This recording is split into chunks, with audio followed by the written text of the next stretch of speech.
welcome to episode 17 of Electrified. I'm your host, Eric Lyons. Guys, I'm very excited.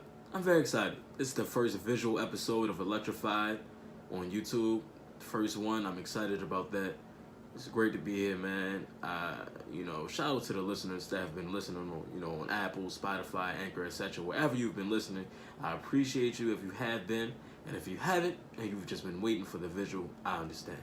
I don't like to listen to podcasts. I would much rather watch them. So, if you're just getting here and you're just joining us, welcome. I appreciate you.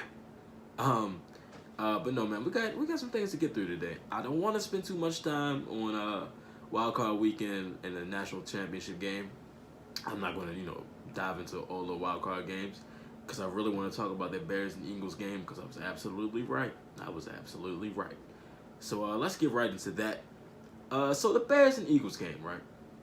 Everybody's talking about Cody Parkey and the missed field goal and, how they lost. Okay, but let's talk about how we got there. Because a lot of people seem to forget this in every situation when kickers, fail to do their job. Everybody wants to put it all on the kicker. Well, let's talk about the offense. What did the Bears offense do? What I just did just now. Nothing.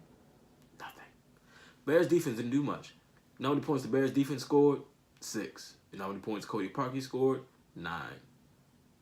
When you don't have a good kicker and he's scoring more than your offense is in a playoff football game, that's a problem. It's a problem. But like I said last week, it wasn't going to be about the Bears defense. It was going to be about their offense. And their offense didn't do enough. Trubisky went 26 for 43 on over 300, 60% completion, and he had 1 touchdown. Running backs couldn't run the ball. You know why they couldn't run the ball? Because the Eagles' defense are grown men. I try to tell you guys this. A lot of people were sleeping on the Eagles' D. I don't know why. I don't know why they were sleeping on the Eagles' defense. I really don't. That is a good defense. Like I said, they also beat the Rams. A lot of people forgot that. It was a great game. And when you go down there and you leave it up to your kicker, you're not always going to get the result you want. But let me tell you something about the kick. I just want to talk about the kick real quick. I knew he was going to miss it. I knew he did. I knew he was going to miss it. I knew he was going to miss it before the first kick. I already knew it. Because I always have a feeling about these things, and I'm always right. I always know. I don't care who the kicker is. It can be Mason Crosby, Dan Bailey, whoever. Name any kicker in the league. If it's a moment and I feel like they're gonna miss, and I say it, it usually happens, and I don't know why. I have receipts. I texted one of the group messages I'm in. Okay, I'm in many group messages. I'm a group messages. I'm a very friendly guy, but that's not the point. But I texted one of the various group messages that I'm in. I said, he's about to miss. I said he's going to choke. I don't know why, but I just felt like he was going to choke. They iced him. He made the first one. I said, he's not going to make the second one. You know how many things had to go right before that, like to have that happen? It's not going to happen again. 43 yards, because at first I thought it was closer than that. I didn't know it was 43 at first, and then I didn't know it until they said it. I was like, I don't know. Ball went up, hit the upright, hit the crossbar, no good. I said, well, there it is. But, it is what it is. The fans, you guys, Bears fans are gross. You guys can't do that. Stop threatening that man's life. I hate when fans do that to kickers or players. That's not okay. Didn't like that. Didn't like how the Bears let Cody Parkey leave the field by himself. I felt like that was classless, and that was distasteful to me. But shout out to Nick Foles, man. Nick Foles put together a 12-play magnificent 2-minute drill, man. That was great. I want to talk about Nick Foles. First of all, Nick Foles doesn't care about his life. Nick Foles stands in the pocket and waits and he lets, the pressure comes in. He don't care. Nick Foles not about to throw the ball out of bounds. Nick Foles is going to wait until he sees somebody opens. Whether it's a 300-pound or 2 300-pound linemen coming to get him, he don't care. Nick Foles don't care. Nick Foles is going to throw the ball regardless. Nick Foles is going to stand in there tough. because that's what Nick Foles does. Nick Foles is on the field with a Kevlar vest under his jersey. They're not going to tell y'all that, but he is. What rib injury? He don't know. He don't feel pain. Nick Foles don't care. Nick Foles is just dropping dimes. Nick Foles is out there outplaying everybody. And you know it's January, so he's in his bag. He's in his bag. Y'all know what they call him, Big Nick. Y'all know what they call him. And that's how he's feeling right now. Yeah, I don't know. I think the Eagles can go all the way once again. I really do. The way they look, I don't know. It's just the way that offense moved the ball in that last drive, man. Smooth, no problems, against arguably the best defense in football. What are you going to do? You beat the best defense in football. Now what? Who else is there to be scared of? I don't know. But I think the Eagles, once again, we may be seeing another one. Anything else I took away from Wild Card Weekend? Oh, yes, I did. Ravens fans are absolutely trash. On Twitter and real life. Gross. All of you. Don't care if you're a diehard. Okay, I do care if you're a diehard. But y'all know what I'm talking about. Y'all know what fans I'm talking about. Gross. They were on Twitter calling for Flacco. Come on, man. After all that time y'all spent slandering Joe, even when he brought the city a championship, they still slandered that man. Gross. The fans were booing Lamar. That was nasty. Fighting in the crowd.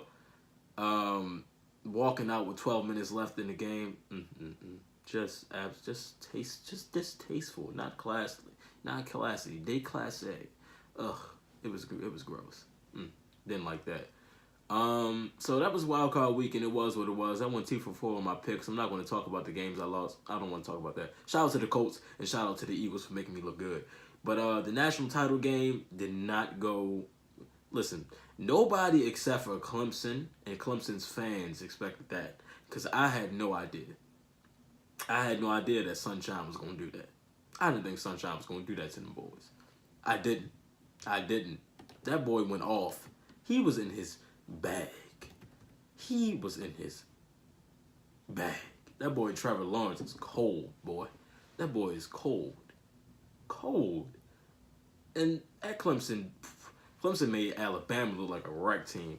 And I never, ever, ever in my life want to hear anybody say Alabama could beat the worst team in the NFL. They can't even beat the best team in college football. That, I never want to hear that again. Never in life. Never want to hear it again. If you say it, I'll snuff you. Facts. I don't want to hear it again. Because, no. They shocked the world. I appreciated that. They probably just, saved everybody in college football, because now, I think we've witnessed a change in regard. Lawrence is a freshman. He's got 2 years left. And the rest of that team is young and great. They're losing some pieces, but you know how that goes. Clemson will definitely be back. I'm glad they did what they did. I did not want to see Alabama win again. I don't want to see it again. What else? Yeah, but it was a great game. I feel like if I would have put money on it, Alabama would have won by 75. But that's neither here nor there. But I enjoyed Wild Card Weekend. I enjoyed the natty. It is what it is, It's just how the cookie crumbles. Now, I think it's time to get into the divisional round. Okay, let's get into the divisional round. I want to start on the AFC side. Okay, so Saturday afternoon, the Colts and the Chiefs play. I don't see the Colts winning this game. I just think that the Chiefs are going to have too much firepower coming off the bye. I just think they're going to be well rested. Mahomes is ready. Their offense is going to be on fire. It's going to be loud at Arrowhead. I don't know. I just don't think they can go into Kansas City and win that game. I don't see that happening. But I think it's going to be a good one. But I got the Chiefs winning that game. Now, the game that we're all hoping goes one way, except for everybody in the state of Massachusetts. We are all praying to the gods of football. Please don't let Tom Brady go to another AFC Championship game. Please. In Aaron Rodgers' name we pray. Amen. Listen, man. Phillip Rivers has never beaten Brady. He's never beaten Brady. Now, for those of you who don't know, who may be unaware of your history as far as football goes, I want to take you back to 2006. And then I want to take it to 2007. This is when the Chargers were absolutely a great football team. They were good. I remember these Chargers teams. I remember that the divisional round, the Chargers had the Patriots, and they lost 24-21. That's the year that LT tore his knee up in the game. Couldn't finish the game. I remember that. Then I remember in 2007, the Chargers were the number 1 seed. They were 14-2. They were supposed to go to the Super Bowl. The Chargers had a 21-13 lead, and they let Brady come back. Brady threw an interception, and then the boy Tony Brown was stripped. Troy Brown was stripped. He was stripped of the ball, and the Patriots recovered it and kept the drive alive. And they were going to win that game. As you can see, Rivers has had two close calls against Brady. Now I think Sunday. I think it's a wrap. I think it's a wrap Sunday. I think Sunday, Phillip Rivers and the Chargers, not the San Diego Chargers, the LA Chargers. I think Phillip Rivers exercises his demons and he beats Brady up there in Foxborough. And I think this is where we see the real end of an era. With Josh McDaniels staying, this is also interesting as far as the Patriots go and, their reign of terror in the NFL. With McDaniels staying, I think that's him. I don't think that's to show anything going forward as far as, how many years Brady got. Because Brady knows it's about to be over. Brady is not having a great season. He did not have a great season at all. And he knows it's about to be over. Belichick knows it. Belichick knew it was about to be over when they traded Jimmy G. But that's another story. I just think that if the Chargers can play good defense and get in Brady's face like they got Lamar's face, if they can dominate the trenches and knock Brady on his tail for 4 quarters and keep him off his feet, if they can keep Brady, y'all know how Brady is. As soon as the pressure get there, after a certain point, he's just falling to the ground. If they can get Brady like that, they got a good chance of winning this ball game. But here's the kicker. Here's the thing. This is gonna be big. They can't let them run the ball. They can't let them run the ball. If Michelle and White get involved and they get clicking, whether it be running or coming out the backfield catching passes, if they get involved, Brady's going to get in rhythm. Their offense is going to get in rhythm, and they're going to start clicking. They don't want that to happen.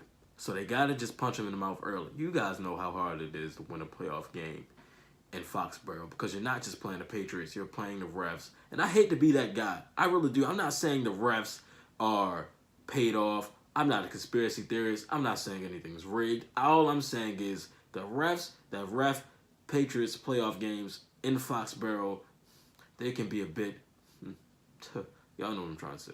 Y'all saw it. Y'all know what I'm talking about. Listen, man. But I do think that the Chargers can win this game, and I think they will win this game. So for the AFC side, I got the Chiefs, and I got the Chargers, for sure.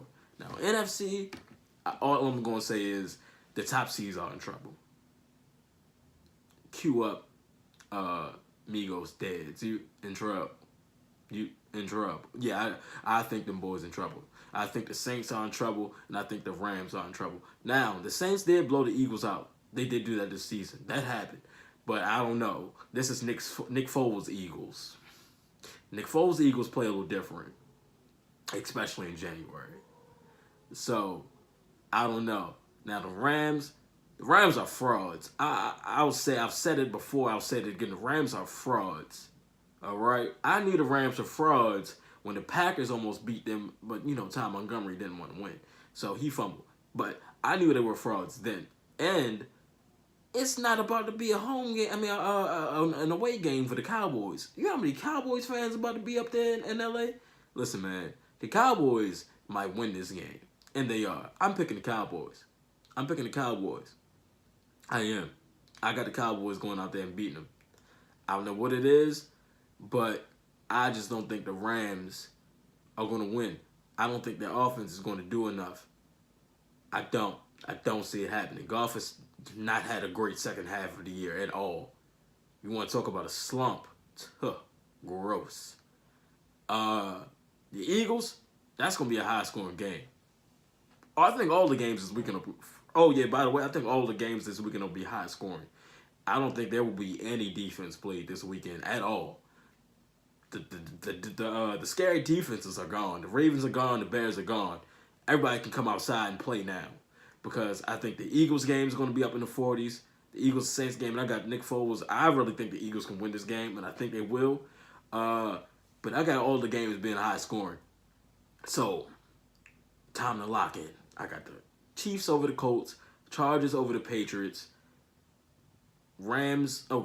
Cowboys. Now I got to start over. Now I got to start because y'all know I'm going to go on Twitter after the games and cut this down and tweet this. Y'all know how I am when I'm right. So, once again, I got the Chiefs beating the Colts, Chargers beating the Patriots, Cowboys beating the Rams, and the Eagles beating the Saints. I said it. That's it. That's NFL divisional round football right there. Drop the mic. I said it. That's it. That's all. Okay, so I opened my Instagram up and I said, I went on the questions thing on my story. I said, I'll open it up. And I took some questions from my followers and I asked them to send me sports related questions. And I got some great questions. So I'm excited to get to those. Let's get right to them. Let's see. So, first question comes from God's a Righteous Outlaw. Should Flacco have gone in instead of Lamar? And he's referring to the game this past weekend. And my answer to that is no. No, he shouldn't have. Lamar, he's a rookie, right? You got to let the rookies go through their growing pains.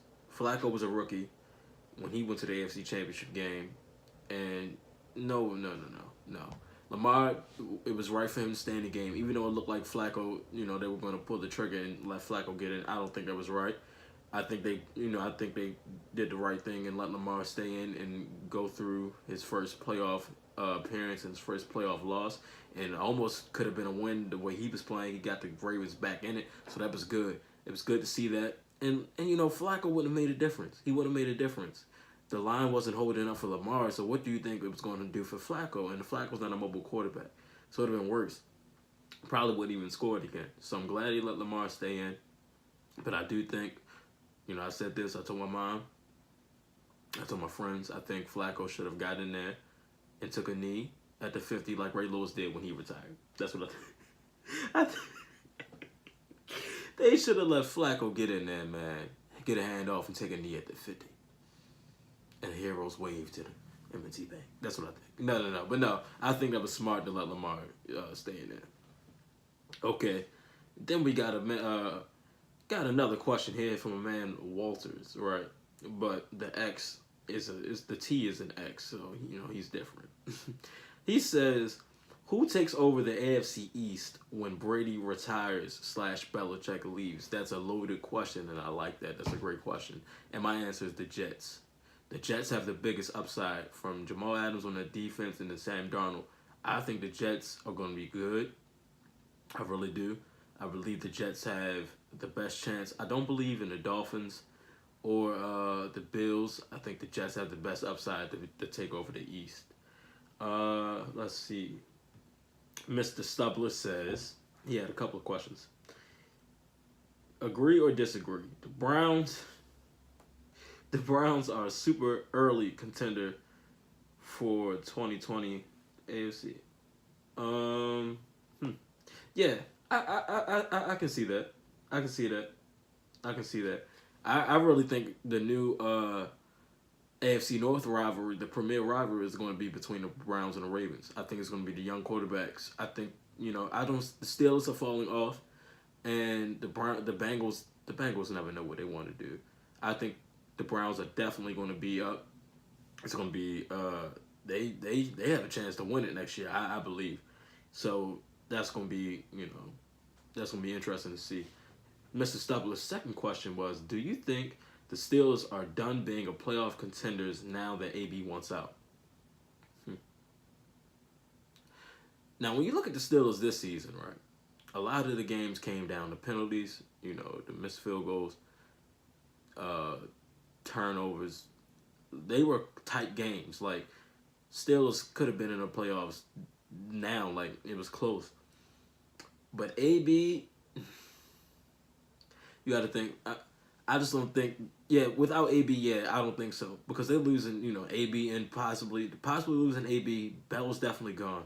So yeah, the Steelers are definitely about to have to find something else. Find other players to become their stars, and I think Juju is going to step up, and I think Connor's going to step up as well. But playoff team, I don't think so. Not anymore. We got a question from my guy Randy is 716. His question is: are Lonzo Ball and Brandon Ingram overrated? I don't think they're overrated. I think okay. I think Lonzo's overrated. But then again, I don't see people holding him in such a high regard in the NBA. So I don't think they're overrated. I think they're good enough. They have a lot of room for improvement, of course. But I think they're good enough. Will they be Lakers at the end of the season? I don't know. Y'all know how GM LeBron get. And Randy's other question was, who would the Lakers have to trade to get AD from the Pelicans? And I think those two names are. And his other question, I think Lonzo, Ingram would definitely be on the table for that. But that we'll see how that goes. I don't even know how that would go, but I think those two would definitely be on the table to get AD there in LA for sure. Do we have any more interesting? Oh, okay, I forgot Baby Goop, bro. What did he say? Was Notre Dame worthy of the playoff spot after Clemson held them to 3 since Clemson and Alabama? Listen, first of all, I don't even like how the playoffs are set up. So I'll say everybody that got in the playoffs this year deserved to get in to a certain extent. I think Notre Dame had a great season. They beat everybody. I think they deserved to get in. But yeah, when you look at it like that, then I guess you could say no. But I just don't like college playoffs anyway. I don't like how they're set up. I think I've said this on the show before. I think they need to be opened up to more than 4 teams. So yeah, I think they deserve to get in. That's it. All right, that's it. That's all I got as far as the questions go. So thank you guys for those who did participate. Jeez, I don't know English. For those of you who did participate, thank you. And next week I'm doing the same thing every week, every episode. So if you guys want to send some questions, and just let me know, man. Send them in, and I'll answer them just like I just did. Whew. Well, ladies and gentlemen, I think that's all I have for you today. Thank you for tuning in. Don't forget to share, retweet, like, subscribe, all that good stuff. Continue to support the boy. I got a lot, I got more in store for you guys. I'm excited about. So yeah, just thank you, man. I appreciate it. I'm excited to be here. I'm excited to be in this position. 2 years ago, I talked about having my own podcast. I had no direction, doing everything on my own, and I'm just happy about it, man. So thank you once again. And with that being said, I'm Eric Lyons, and you have just been Electrified.